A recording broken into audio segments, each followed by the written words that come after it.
continuando con el tema, uniendo piropo, insistencia, yo me quisiera referir a este asunto de el coqueteo de los galanes otoñales, de los profes acosadores, etcétera, ¿no? Estuve viendo, para pensar en este video, comerciales y cortos de Mauricio Garcés. Mauricio Garcés era el prototipo en otra generación del galán maduro, galán otoñal. Era simpático, le coqueteaba a todo mundo, piropeaba a todo mundo. Pero mi impresión es que un galán maduro, otoñal, en la actualidad, en 2020, es patético. Además de ser grosero, además de ser una falta administrativa, un delito, acoso, me parece que es algo que encuentro difícil encontrar los adjetivos, pero seguramente ustedes me van a ayudar. Bueno, al respecto de ese tema yo he pensado mucho, ¿no? Sobre todo porque siempre estás buscando como las explicaciones, ¿no? De por qué alguien llega como desde una posición de poder a tratar de consumir cuerpos, energías y afectos de una persona que está en una situación de jerarquía inferior, ¿no? Sobre todo creo que ahí es donde tenemos que partir. Porque pareciera que todo este tipo de convivencia podría ser ilegal, por ejemplo, si estuviéramos hablando de un adulto y un menor de edad, ¿no? Hay una normativa que genera que los espacios en otros niveles educativos por lo menos haya una sanción, ¿no? Legal, precisamente apelando a esta idea de que alguien es menor de edad y el profesor o profesora en cuestión, normalmente profesores, son mayores de edad. Para mí, ¿qué es lo que está en el fondo? Es una relación de múltiples desventajas, ¿no? De múltiples ejercicios de poder simultáneo. ¿Esto qué significa? Pareciera que estando en un nivel de educación superior, todos somos mayores de edad, ¿no? Entonces todos somos adultos y por lo tanto todos podríamos dar nuestro consentimiento para participar en un vínculo con algún profesor o profesora. Lo que creo que no se problematiza es la relación asimétrica de poder, es decir, no solo por la edad, sino por lo que en términos de experiencia y de estatus eso implica, ¿no? El ser un profesor con cierta posición dentro de un espacio académico, con cierta trayectoria, con ciertos contactos, con ciertas posibilidades, genera que las mujeres que estamos en periodo formativo, pues claramente carecemos de todos estos recursos, ¿no? No tenemos un currículum, no tenemos contactos, no tenemos posibilidades de publicación, etc. Entonces, de facto, ahí hay un tipo de vinculación asimétrica. Después, a partir de la idea de que, bueno, pues es que ella me dijo que sí, pues es como que te remite a preguntarte, o sea, ¿cuál es el motivo por el que alguien que está en una desventaja de esa magnitud te podría decir que sí? Suponiendo que no tenemos un vínculo tan directo como que tengas en tus manos la calificación de esa persona, porque entonces eso todavía convierte la relación en más asimétrica. Siempre va a ser responsabilidad de la persona que está en ese espacio de privilegios, de múltiples privilegios, poder gestionar ese tipo de vinculación, ¿no? Cuando hablábamos de la violencia normalizada, tiene que ver con esto, con una ausencia de problematizar en todas sus dimensiones el fenómeno. Bueno, yo seré como muy sincera, ¿no? Esto no lo tenía tan claro hasta antes de contactar o de tener espacios donde conversar desde el feminismo, ¿no? Desde los múltiples feminismos. Porque yo también antes estaba como en esta lógica de, pues si dice que sí, ¿cuál es el problema? Y pues claro, el problema no es del consentimiento puro de decir sí o no a algo, sino de los contextos en donde se inscribe este vínculo asimétrico. Creo que ahí es donde está el tema. Con el asunto de los profesores,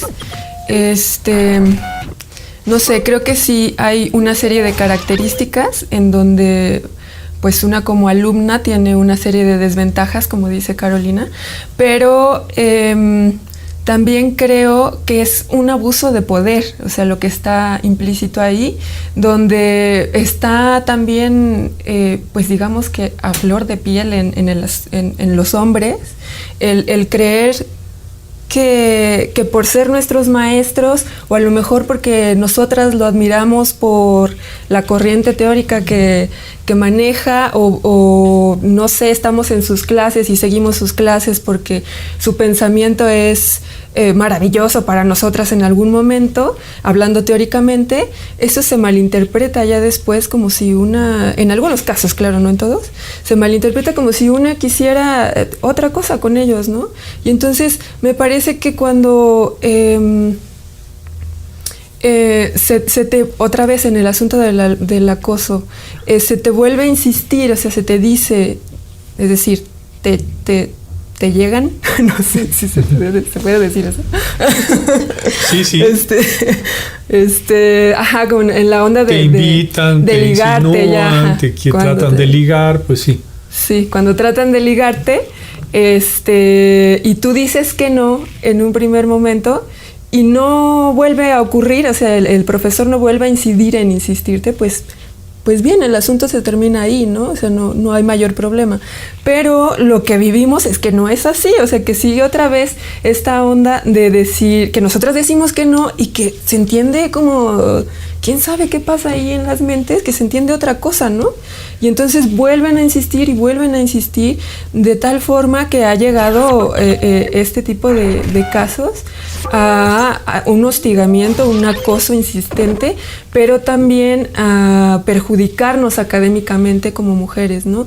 Es decir, nos privan de espacios porque es eso lo que está, digamos, de fondo, donde ellos tienen acceso y como nosotras, no sé, denunciamos este tipo de cosas, no nos quedamos calladas o simplemente dijimos que no, entonces ya no se nos invita a ese tipo de cosas, ¿no? Ya no somos consideradas y entonces también ahí hay otra serie de relaciones que están de fondo de forma estructural dentro de la academia, ¿no? Dentro de las universidades. Sí, perdón. Sí. Yo quisiera también hablar un poco sobre las implicaciones que esto tiene para la forma en la que se está haciendo y se están construyendo las ciencias, ¿no? Porque desde la idea de problematizarlas como a las escuelas como puros planes de estudio, es decir, contenidos, estamos olvidando los vínculos que se generan para que cierto tipo de conocimiento sea válido.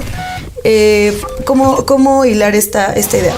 Me parece que es inevitable pensar que la valoración que se tiene de las mujeres en los espacios académicos, dado esta erotización del cuerpo femenino y de la necesidad de vincularse de los profesores con las alumnas desde esta relación asimétrica, tiene una implicación, como decía Lorena, en el hecho de que se nos considere o se nos excluya, ya no por nuestras capacidades meramente intelectuales, ¿no? Sino por las reacciones que tenemos frente a estas manifestaciones que pueden tornarse pues violentas, ¿no? O más bien que son violentas. Entonces, creo que las implicaciones no son menores, ¿no? O sea, porque no es un tema que se quede solo en la situación en donde alguien insiste y alguien dice que no, sino que tu posicionamiento frente a eso, el acceder o no acceder, implica, o sea, va más allá de la situación de corto plazo, sino permea, o sea, ya es algo como que sí puede llegar a afectar tu trayectoria académica. Estamos hablando de que este tema del piropo y este tema de la insistencia se conjugan en el medio académico cuando un profe piropea, invita insinúa a una alumna y explícita o implícitamente la alumna percibe que eso va a incidir en su calificación, en su titulación, en la posible trayectoria académica. Conocemos a muchas chicas que se han sentido muy incómodas en clase, acosadas, que han evitado a cierto profe o que no lo pueden hacer del todo, pero no denuncian, no hablan por temor a que pues, no terminen la carrera, reprueben la materia, y si quieren hacer una carrera académica, una trayectoria académica, pues a que eso las perjudique. ¿Qué podríamos decir en conclusión sobre estos 3 temas que tocamos en palabras sencillas antes de despedirnos? Bueno, yo diría que lo que está en el centro de los 3 temas es el asunto del consentimiento, ¿no? El consentimiento es el que todos los involucrados de una situación estén de acuerdo en participar. Entonces, si hay algún tipo de coerción para generar que alguien participe, es decir, alguien termina haciendo algo que no quiere, estando en una situación que no quiere, entonces es violencia. Y es responsabilidad de quien tiene una jerarquía mayor reflexionar sobre eso y, en la medida de lo posible, erradicarlo, ¿no? Yo creo que se vuelve importante este asunto de decir que no es no, y que justo cuando no se nos escucha, cuando no se nos se toma ese no por lo que es literalmente como un no, es cuando empieza a incurrir este tipo de violencia y de acoso que ha terminado hasta en la muerte de mujeres, ¿no? Pues para concluir, yo quisiera decir que el machismo, estas creencias machistas en las que crecimos y que todavía están presentes en nuestra sociedad, las tenemos tanto hombres como mujeres, y esperamos que esta charla contribuya a desmontar, al menos en parte, estas ideas. Muchas gracias, Carolina Álvarez. Muchas gracias, Lorena Guerra, estudiantes de posgrado de Psicología Social. Soy Fernando Ortiz La Chica.